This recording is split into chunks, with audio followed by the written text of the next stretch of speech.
Steroids எடுத்தவங்க எல்லாரும் செத்து போயிருந்தோம்னா நான் செத்துட்டு இருக்கணும். நான் மிஸ் இந்தியா வின் பண்ணால் நான் எடுத்திருக்கேன், எடுக்காமலாம் கிடையாது. புரியுதா?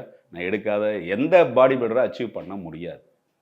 நேச்சுரல் பாடி பில்டிங் வருதுன்னு சொல்கிறோம், வரல. அப்படி வந்தால் சந்தோஷம்.